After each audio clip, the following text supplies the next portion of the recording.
जम्मू कश्मीर इस वक्त तरक्की की राह पर है। बीजेपी जम्मू कश्मीर के असेंबली इंतखाबात के लिए पूरी तरह तैयार, डॉक्टर जितेंद्र सिंह का बयान।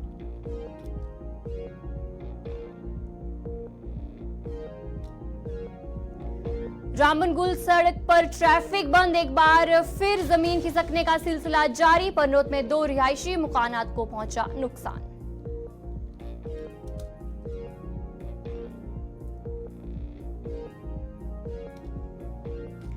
अमरनाथ यात्रा शुरू होने में अब सिर्फ 11 दिन बाकी। भगवती नगर में वाकया बेस कैंप में सिक्योरिटी के सख्त इंतजामात।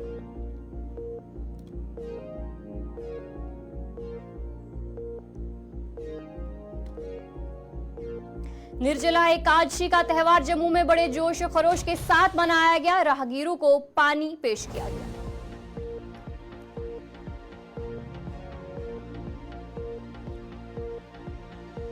वजीर आजम नरेंद्र मोदी का वाराणसी का दौरा, तीसरी बार वजीर आजम बनने के बाद पहला दौरा। आज पीएम मोदी ने किसानों को दिया बड़ा तोहफा, तकरीबन 9 करोड़ किसानों को 2000 रुपए दिए।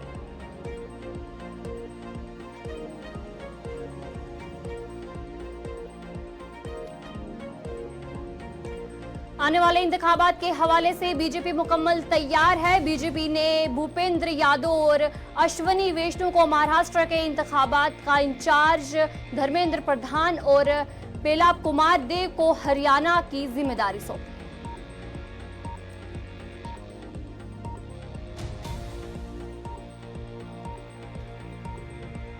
दिल्ली में पानी की किल्लत को लेकर हंगामा, लोग पानी की किल्लत से परेशान। पानी को लेकर लीडरों के दरमियान इल्जामात का सिलसिला तेज।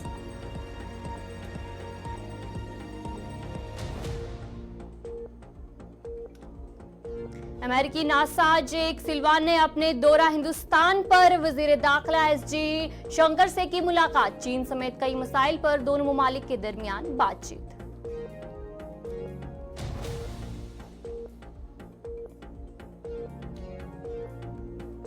नीट पेपर लीक को लेकर सुप्रीम कोर्ट का एनआईटी को नोटिस, कहा अगर 1% भी गड़बड़ी हुई तो कार्रवाई की जाएगी।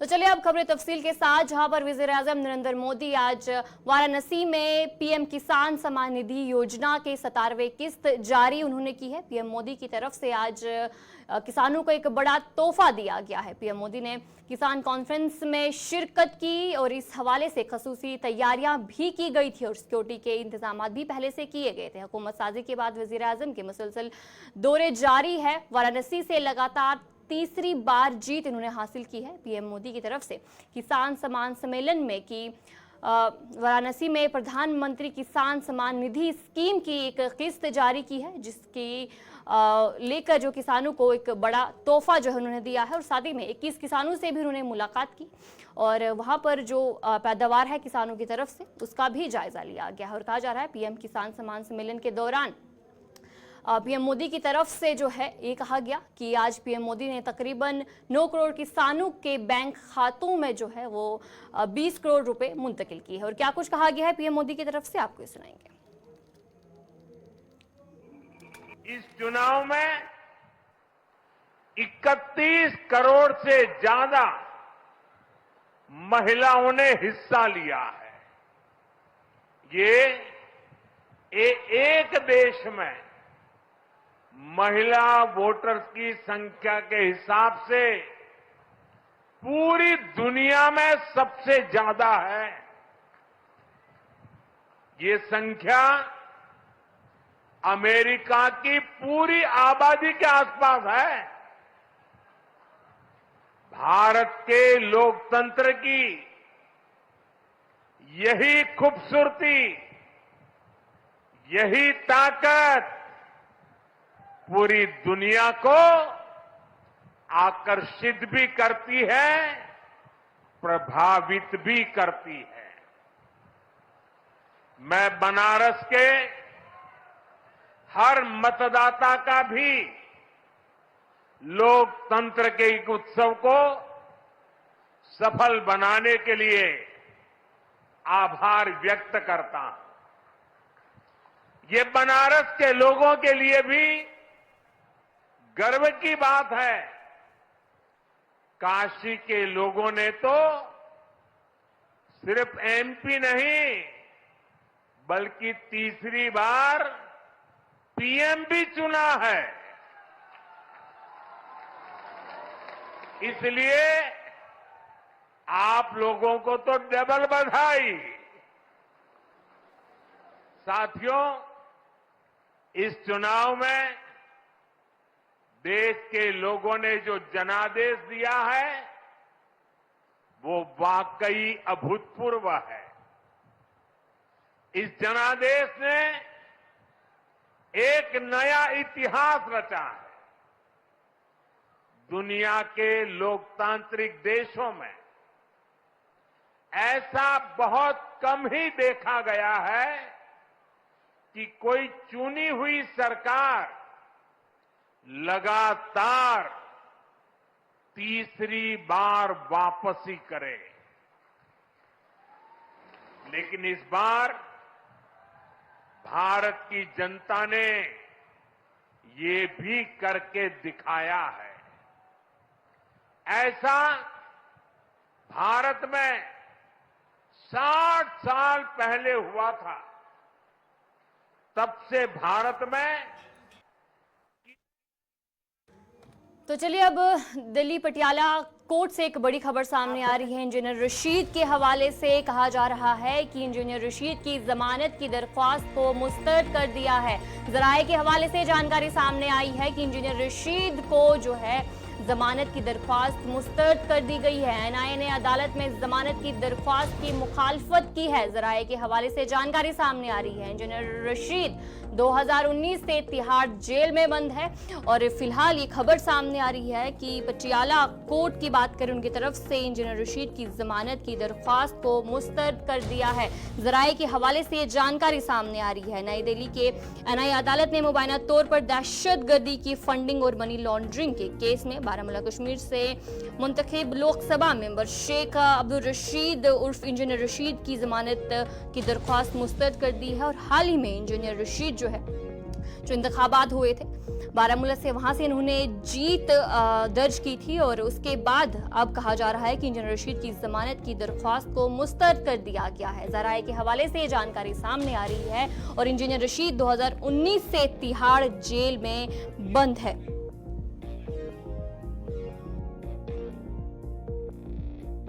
पटियाला हाउस कोर्ट की बात करेंगे, उनकी तरफ से आज जानकारी सामने आई थी कि आज हतमी समाअत की जाएगी। इंजीनियर रशीद की जमानत के हवाले से आज फैसला किया जाएगा और उसके बाद अभी खबर सामने आ रही है जराये के हवाले से कि उनकी जो दरख्वास्त है उसे मुस्तरद कर दिया गया है। एनआईए ने अदालत में जमानत की दरख्वास्त की मुखालफत की है। इंजीनियर रशीद 2019 से तिहाड़ जेल में बंद है।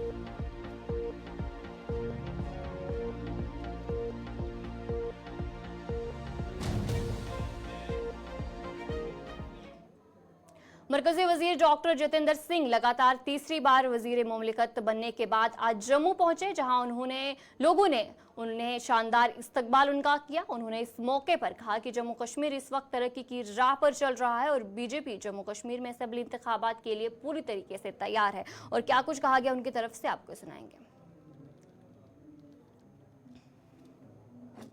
मुझे आभार प्रकट करना, मीडिया के मित्रों का भी आभार प्रकट करना। इतनी तेज गर्मी के बावजूद आपको ये झेलना पड़ा ये कार्यक्रम के विजुअल्स उतारने के लिए। और मुझे आभार प्रकट करना है दिल की गहराइयों से इस चुनावी क्षेत्र उधमपुर कठुआ डोडा के मतदाताओं का।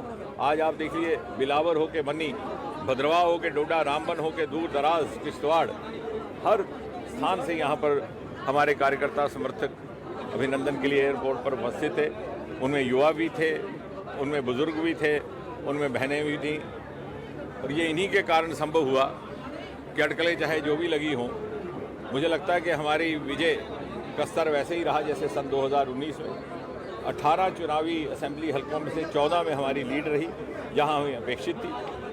कांग्रेस प्रतिनिधियों के जो होम कॉन्स्टिट्यूंसीज थी उसमें भी हमने 24-24, 25-25 हज़ार की लीड ली है। 4 कॉन्स्टिट्यूंसी जहां हम अपेक्षा नहीं करते थे, पहले भी नहीं करते थे, अर्थात बनिहाल, इंद्रवाल, डोडा, भद्रवाह, वहाँ पहले हमारी लीड जितनी रहती थी हमारे प्रतिद्वंदियों की हमें हमसे आगे जितनी लीड रहती है वो इस बार उसकी मार्जिन भी कम हुई है।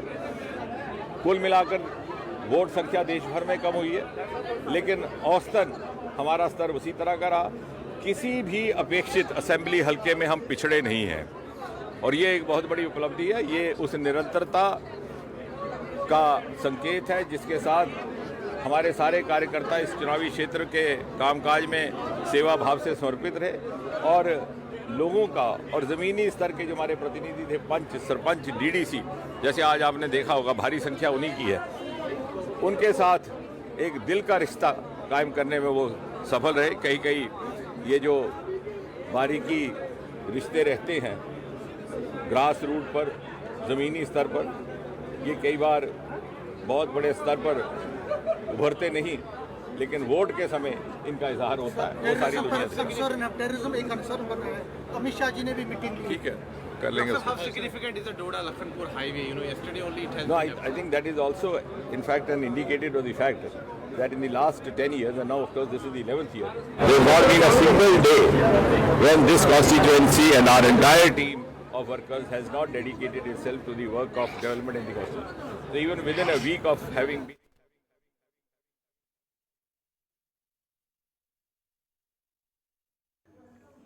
तो चलिए अब कोकरनाग से बड़ी खबर सामने आ रही है, जहां पर कहा जा रहा है कि आतिशबाजी की एक वारदात पेश आई है कोकरनाग में। कोकरनाग के जंगलाती इलाके को शदीद नुकसान पहुंचा है और आग पर काबू पाने की भी पूरी कोशिश की जा रही है। कोकरनाग से ये खबर सामने आ रही है, जहां पर कहा जा रहा है कि कोकरनाग के जो जंगलाती इलाका है वहां पर शदीद नुकसान पहुंचा है और बताया जा रहा है कि आग लगने का जो वाकया पेश आया है, जिसमें काफ़ी तादाद में सरसब्ज़ दरख्तों को काफ़ी ज़्यादा नुकसान पहुंचा है। तमाम आखिरी इत्तलात मिलने तक आग को पूरी तरह से काबू में नहीं किया गया है। हालांकि आग पर काबू पाने की पूरी कोशिश जारी है। कोकरनाग की बात करेंगे तो वहां से ये खबर सामने आ रही है, जहां पर आग लगने की जो वारदात है वो पेश आई है और जिसमें से जो दरख्त है उन्हें काफ़ी नुकसान देखने को मिला है। हमारे साथ पीर मुजफ्फर ज्वाइन कर चुके हैं। मुजफ्फर बताएगा कि अभी क्या कुछ सूरत हाल है वहां का। बिल्कुल अतिया, मैं आपको बता दूं, जैसे कि अभी आपने कहा है कि जो भीषण आग लगी हुई है जंगलाती अराजी कंपार्टमेंट नंबर 65 और 70 में, अगरचे एहलकार इस वक्त आग को बुझाने में लगे हुए, लेकिन ताहाल अभी तक आखिरी इतलात मिलने तक उन्होंने आग पे पूरी तरह काबू नहीं पाया, जिसके कारण खासकर जो यहाँ पे जो अराजी जो है इसके नजदीक कुछ बस्तियां भी है, उनको भी इस वक्त कहीं न कहीं एक खौफ सा तारी हो चुका है। अगर जल्द अज जल्द आग पे काबू नहीं पाया गया, अल्लाह न करे कोई अनटोड़ भी हो सकता है। इस हवाले से अभी मेरी बात हुई है अहलकारों से, तो जो अभी आपने तस्वीरों में दिखाया उन्होंने वहां पे पूरी टीम लगाई है उसको बुझाने के हवाले से। अब देखना यह है कितना टाइम लग सकता है, लेकिन कुल मिलाकर जो हमने भी पाया है, जो तस्वीरों में देखा है, काफी नुकसान हो चुका है। जो ये सबज सोना, सबज निराश है, वहां पे काफी नुकसान हो चुका है, लेकिन अब कहीं न कहीं जो महकमे के एहलकार है वो आग पे काबू पाने के हवाले से बताएगा कि जो आग लगी है कितना दूर दराज इलाका है वहां पर और कितना ज्यादा मुश्किलात हुआ है वहां पर टीम को पहुंचना। फायर ब्रिगेड की खासकर बात करेंगे तो उससे पहले आग पर किस तरीके से काबू पाया गया, क्या वहां पर लोकल्स पहुंचे? नहीं अतिया, मैं आपको बता दूं, जैसा कि महकमे का ये काम होता है, वो कुछ फायर पाथ्स बनाते हैं, यानी कि जब भी ऐसे वाक़ात पेश आते हैं उससे पहले वो वहाँ पे एक फुटपाथ जैसे बनाते हैं जंगलों के बीचों बीच, ऐसा ही उन्होंने वहाँ पे बनाया। लेकिन अगर हम फायर सर्विस की बात करें तो ये टोटली इम्पॉसिबल है वहाँ पे फायर सर्विस पहुंचने का। लेकिन आप उन्होंने जो उनका अपना मैन पावर है, अमला है, उसको वहाँ पे काम पे लगाया है। लेकिन मैं बता दूं, जो यहाँ पे आज भीषण गर्मी है उसकी वजह से जो यहाँ पे जो ड्रग्स इस वक्त ड्राई सीजन चल रहा है, कहीं ना कहीं जो इस वक्त ये आग ये ज्यादा फैल रही है और जो जब यहाँ पे तेज हवाएं चल रहे हैं ये भी एक कारण बनते जा रहा है। एक जगह पे ये इस वक्त बुझा रहे हैं, लेकिन दूसरी जगह पर ऑटोमेटिकली ये आग जल जाती है। कहीं ना कहीं अब शायद लग रहा है कि और समय इसमें लग जाता है और ये जो कि इनका ये कहना है कि हमारी अव्वलीन तरजीहत में यह है कि जो इस वक्त के जंगलाती अराज खासकर जो सबज सोना है उसको बचाने के हम कोशिश में लगे हुए। जी अतिया, चलिए बहुत बहुत शुक्रिया पीर मुजफ्फर जानकारी देने के लिए। मुजफ्फर, आपको शुमाली कश्मीर बांडीपुरा के अरगाम में जहां कल सिक्योरिटी फोर्सेज और मिलिटेंटों के दरमियान झड़प में एक मिलिटेंट हलाक हुआ, वहीं इस हवाले से आज फौज, पुलिस और CRPF सीआरपीएफ के जिम्मेदारों ने मुश्तरका प्रेस कॉन्फ्रेंस की। प्रेस कॉन्फ्रेंस में ब्रिगेडियर 3 सेक्टर म्युनिसिपल विपुल त्यागी, एसएसपी बाजीपुरा लक्ष्य शर्मा, सीआरपीएफ 3 बीएन के महेंद्र कुमार की तरफ से की गई। उन्होंने इस मौके पर कहा कि अरगाम झड़प में एक मिलिटेंट को जांबाग कर दिया गया, जिसकी शनाख्त उमर लोन के बतौर हुई है। उन्होंने इस कार्रवाई को बड़ी कामयाब करार दिया। गांधीपुरा के अरागाम इलाके में हमें पिछले कुछ समय से टेररिस्ट की हरकत की खबरें मिल रही थी। इस इलाके को हमने लगातार पैनी निगाह में रखा हुआ था। रात 16-17 जून को हमें एक स्पेसिफिक इंटेलिजेंस मिली, जिसके बेस पर Indian army, Jammu Kashmir police और सीआरपीएफ ने एक जॉइंट ऑपरेशन लॉन्च किया। इस ऑपरेशन के दौरान हमारी एक एम्बुश पार्टी को कुछ संदिग्ध हरकत दिखाई दी। यकीन करने पर एम्बुश पार्टी ने टेररिस्ट पर फायर खोला और इस मुठभेड़ में एक टेररिस्ट उमर लोन, जो कि भूसनकुई पट्टन का रहने वाला था, उसको मार गिराया। उमर लोन 2018 से एक्टिव एक कैटेगरी ए का टेररिस्ट था और वर्तमान समय में एलईटी और टीआरएफ से जुड़ा हुआ था। उमर लोन कई टेररिस्ट एक्टिविटीज जैसे कि रिक्रूटमेंट, ओजीडब्ल्यू का नेटवर्क चलाना और इलीगल किलिंग्स में शामिल था। उमर लोन का एलिमिनेशन सिक्योरिटी फोर्सेस के लिए एक बड़ी कामयाबी है। पिछले कुछ हफ्तों में Indian army, Jammu Kashmir police और सीआरपीएफ ने हाई ऑपरेशनल मोमेंटम बनाया हुआ है, जिससे हमें कई कामयाबियां मिली हैं और कई पुराने टेररिस्ट को खात्मा किया गया है। इस कार्रवाई में हमें आवाम का भी भरपूर सहयोग मिला है और आने वाले समय में ये कार्रवाई इसी जोश के साथ बरकरार। रामबन में एक बार फिर से जमीन धंसने का वाकया पेश आया है और रामबन गूल रोड पर एक बार फिर पड़नौत में जमीन धंसने की वजह से ट्रैफिक को बंद कर दिया गया और हर किसी को हिफाजत के लिए कहा गया और इतला की गई कि इलाके में सफ़र ना करें और पैदल ना चले। और इसके अलावा पड़नौत में 2 रिहायशी मकानात को भी शदीद नुकसान पहुँचा है। जनाब, इधर पूरा लैंडस्लाइड हो रहा है, ऊपर से पूरी मतलब ज़मीन धंस रही है। इसमें हमारे 2 मकान भी आ रहे हैं, जो कि अभी तक हमें कुछ भी नहीं मिला है। बाकी कोई 28 घर पहले गए हैं नीचे, अब हमारे 2 घर भी चला गए। क्या इसमें 2 ही घर हैं या और भी ज़मीन फट रही है? नहीं, ज़मीन तो बहुत सी फट रही है। ज़मीन हमारे ऊपर से और आ रही है, हमारी ज़मीन पूरी जा रही है ऊपर से। और भी घरों को नुकसान? हाँ, और भी घरों को, बहुत से घरों को नुकसान हो रहा है इसका। और ये अभी ये चीड़ें गिर रही है, ये भी मकानों को मतलब ज़्यादा पहुँचाएंगी। पर हम तो यही कहेंगे कि यहाँ पर जो नुकसान हुआ इसकी भरपाई करना बहुत मुश्किल है। पहले भी यहाँ बहुत से घर चले गए, अभी 2 घर आज चल रहे हैं। जो आज पस्सी आई 2 घर उसमें है, उसकी जद में। तो कल से ये पस्सी आ रही है, मगर अभी तक कोई भी डिपार्टमेंट का आदमी यहाँ पहुँचा नहीं, एडमिनिस्ट्रेशन का कोई बंदा यहाँ पर आया है। इसमें 2 कब्रिस्तान है सर, एक ऊपर है वो बहुत पुराना था, एक नया था अभी 10 साल पहले का, 10-15 साल पहले का, वो दोनों चले गए। मैं तो गवर्नमेंट से यही अपील करता हूँ, एडमिनिस्ट्रेशन से अपील करता हूँ कि जिनके ये घर जा रहे हैं इनकी फौरी तौर फिलफौर मदद की जाए, इनको इंसाफ किया जाए, तो इधर की हालात देखे जाए कि ये कहाँ तक जाएगा। अभी ये कोई पता नहीं है कि कितने घर इसकी ज़द में आ सकते हैं। आप जिस जगह मुझे देख रहे हैं, और ये जगह शायद आपने पहले भी देखी, और ये वही जगह है जहां 25 अप्रैल रवां साल के एक तबाही का आलम देखने को मिला था। वो तबाही का आलम अभी उस तरह का सिलसिला ही चल रहा था, लेकिन दूसरी तरफ हमें देखा कि ज़मीन का एक बड़ा टुकड़ा दोबारा से ढह जाने की वजह से, सिंक हो जाने की वजह से कहीं न कहीं आसपास की बस्तियों में खौफ व हरास, तो दूसरी जानिब गूल, संगलदान और रामबन का जो सड़क राब्ता है वो भी मुनक़ता होकर रह गया है। एक तरफ हम कहें कि बस्तियों में खौफ व हरास है, रिहायशी मकान खाली कर दिए गए हैं, लोग सेफ जोन्स की तरफ तो गए हैं, लेकिन दूसरी तरफ में हम देख रहे हैं कहीं न कहीं रामबन गोल शाहरा भी इस वक्त गाड़ियों की आमदरफ्त के लिए बंद है, पूरी तरह से बंद है। रेस्टोरेशन का काम हालांकि अभी तक शुरू नहीं किया गया है, लेकिन सबसे पहले हम आपको विजुअल्स में बता देते हैं। ये जो विजुअल्स में आप देख रहे हैं कि लोग यहाँ से जो पैदल चल रहे हैं, और पैदल चलने की वजह यही है क्योंकि यहाँ पर आज की डेट में गाड़ियाँ नहीं चल पा रही है, और गाड़ियाँ न चलने की वजह यहाँ पर ज़मीन धंसने का सिलसिला है। पेड़ पौधे आप बराबर देख सकते हैं, जो तस्वीरें कभी झूठ नहीं बोलती, तस्वीरें बयां कर रही हैं कि यहाँ पर हालात किस तरह के हैं। हालांकि लोग यहाँ पर पहुँच रहे हैं, कहीं न कहीं सफ़र कर रहे हैं, ट्रांसशिफ्ट करके गाड़ियाँ दोनों अतराफ में मौजूद हैं, लेकिन बराबर इस वक्त आप देख सकते हैं। और जो क्रैक्स की हम बात करेंगे, ये क्रैक्स वो क्रैक्स हैं जो पहले के हैं, ये जो पुराने क्रैक्स हैं।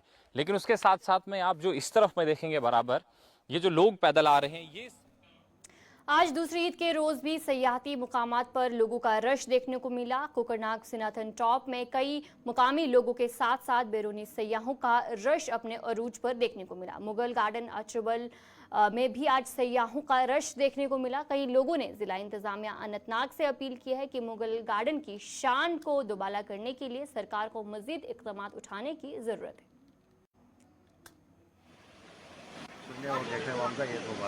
बिल्कुल अच्छा काम कर रहा है कि मुगल गार्डन को यहाँ थोड़ा डेवलप करने की ज़रूरत है। लोग आ रहे हैं, दूसरी ईद है आज, बहुत रश है आज, तो काम बिल्कुल ठीक है। जी जी जी। तो यहाँ तो बिल्कुल फंवार है, बिल्कुल डाउन है, यहाँ इसकी भी ज़रूरत है। और ग्रास जो यहाँ खराब है, ग्रास लगाने की ज़रूरत है। और खासकर ये फंवार जो है ये बिल्कुल खूबसूरत होने चाहिए। जी जी। बाकी गार्डन बिल्कुल ठीक है। तो कैसा अभी जो टाइम आ रहा है, एक बजे से रश ज़्यादा पड़ जाएगा, बहुत रश पड़ता है, काम बिल्कुल ठीक है। तो वैसे आप एक प्रोफेशनल के लिए है? नहीं, बिल्कुल ठीक है, गवर्नमेंट बिल्कुल काम ठीक कर रही है। अब डेवलपमेंट की और ज़रूरत है। जितना ये डेवलपमेंट यहाँ हो जाएगा, टूरिस्ट भी आएंगे, क्योंकि जो भी टूरिस्ट यहाँ आता है वो बहुत खुश होता है। वो तो पहलगाम में मज़ा नहीं फैलाएंगे, अच्छा था, बहुत मज़ा है, मगर डेवलपमेंट की बहुत ज़रूरत है। शुक्रमदी बहुत गर्मी है अभी। अच्छा, बिहार से बहुत ज़्यादा कम गर्मी है, बिहार में बहुत ज़्यादा गर्मी है, थोड़ा कम है। तो जो यही कहना चाहते हैं, आप भी आए कश्मीर में घूमने के लिए, बहुत अच्छी अच्छी जगह है यहाँ पे। कुल मिलाकर यहाँ पे जब लोगों से बात की, इसके साथ साथ छोटे बच्चों से भी आया तासुर जानने की कोशिश की, लेकिन इसके साथ साथ जो यहाँ के जो प्रेसिडेंट है फोटोग्राफ एसोसिएशन, उनका ये कहना है कि सरकार को चाहिए इस मुगल गार्डन को, इसकी जो शान रफ्ता है उसे मजीद दोबारा करने के लिए उनको इक़दाम उठाने की ज़रूरत है। पीर मुजफ्फर, गुलिस्तान न्यूज़ चैनल, अछावल, अनंतनाग। निर्जला एकादशी का त्यौहार जम्मू में बड़े जोश खरोश के साथ मनाया गया। इस मौके पर राहगीरों को पानी पेश किया गया। पुंछ में मुख्तलिफ मुकामात पर सबेल लगाकर राहगीरों को राहत पहुंचाई गई।